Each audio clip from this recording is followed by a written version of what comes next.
Spring. This is a season that brings joy. After enduring a long, harsh winter, people can finally begin a new year free from bitter cold. Food becomes easier to obtain, and its variety gradually increases.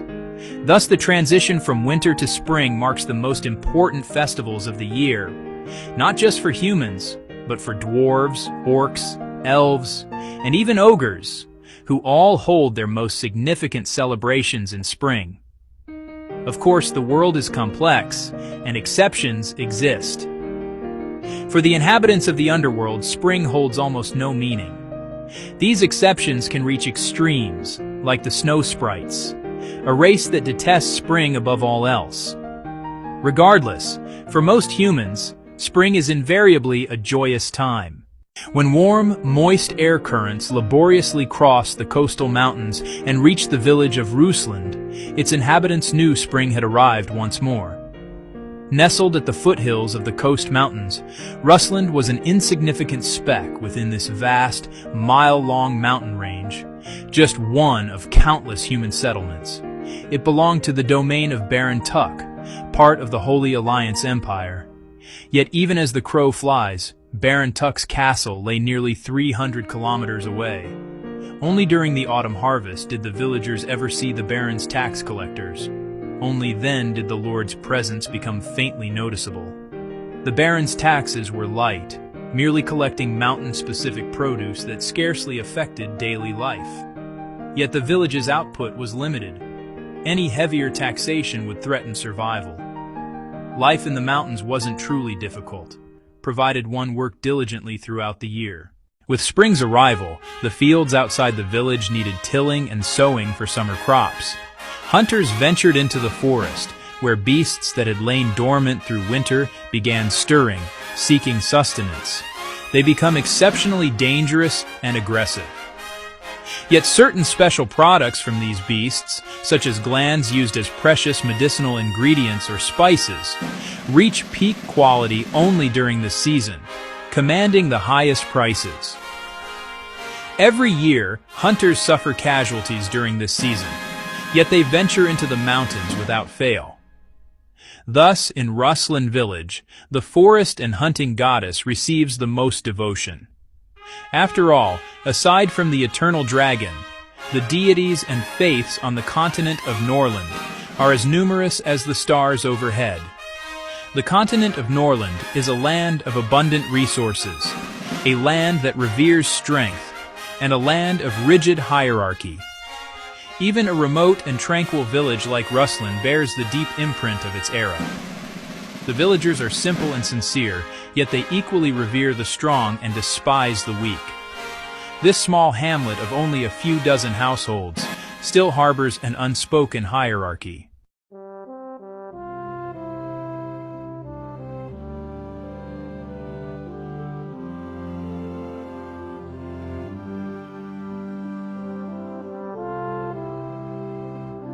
Hey, Richard, where's your father? Didn't he teach you how to hunt? When I was your age, I was already setting traps in the mountains to catch rabbits all by myself. Fatherless brats only know how to pick berries. Bobby, little Richard, aren't you angry when Peru and the others bully you like that? I'll go teach them a lesson later. Even kids shouldn't speak so harshly. Richard, no need, I'm not angry. Bobby, but... Richard, I may not have a dad, but I have the best mom in the world. Bobby, muttering, smiling. That's right, that's right.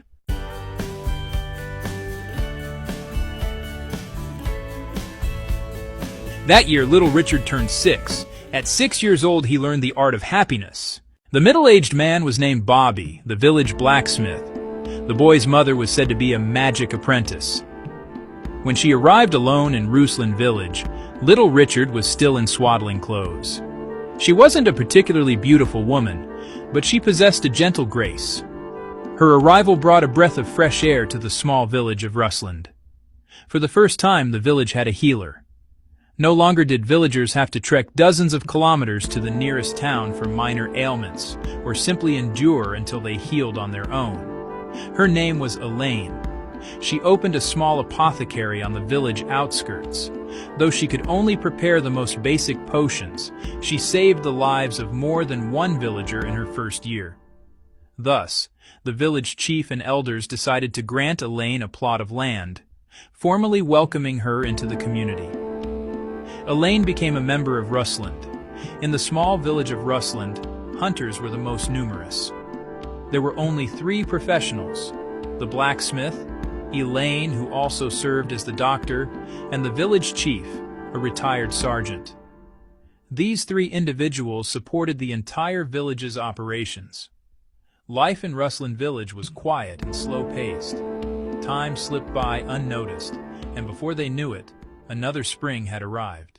Little Richard had grown another dozen centimeters, now looking like an 8 or 9-year-old child. According to Rusland village tradition, he should already be learning to craft and set traps to hunt rabbits and other small herbivorous beasts. In the woods not far from Rusland village, these small magical beasts were plentiful, while large magical beasts were almost never seen. This area served as the village's training ground for children. Hunters never hunted the small creatures there, but they patrolled regularly, clearing out any dangerous large magical beasts that occasionally strayed deep into the forest. Yet every few days, young Richard still climbed the mountain with his basket on his back. Though the basket no longer looked disproportionately large on him, he continued gathering fruit. Breadfruit wasn't particularly tasty, and it grew everywhere on the mountain. The villagers preferred the delicious meat of magical beasts. Even setting aside the taste, it was said to build strength. Yet Richard still gathered fruit at the age when others began hunting. It was his mother's insistence. Not only that, he also collected medicinal herbs, 4 varieties each season, processing them according to a fixed, intricate procedure. Half the work was done upon picking the herbs, the other half completed back home. What puzzled him was that breadfruit required similar treatment, though the process was far more time-consuming and involved. No other family in the village did this. Breadfruit was the easiest food to obtain.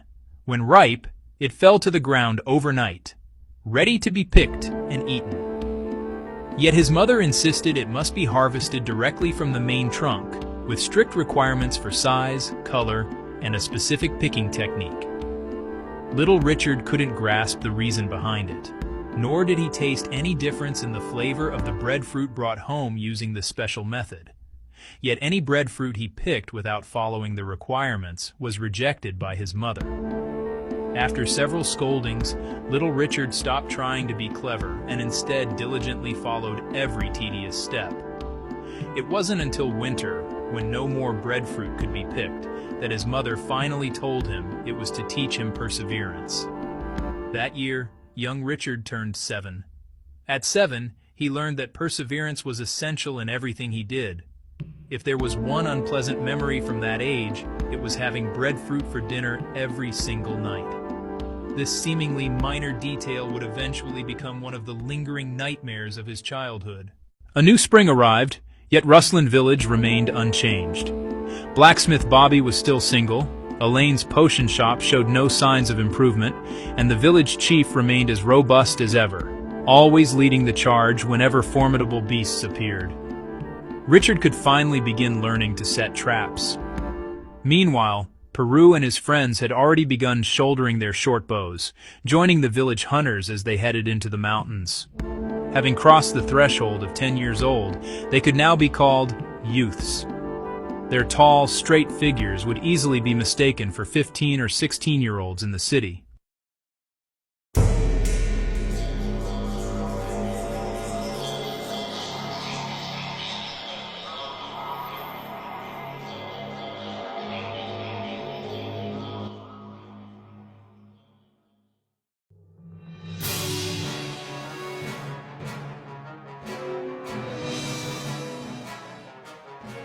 You stole my kill! Everyone here can vouch that I shot this boar. How is that stealing? Just because you set a trap? Any decent hunter knows these traps are only for rabbits. Then why are you here hunting wild boar?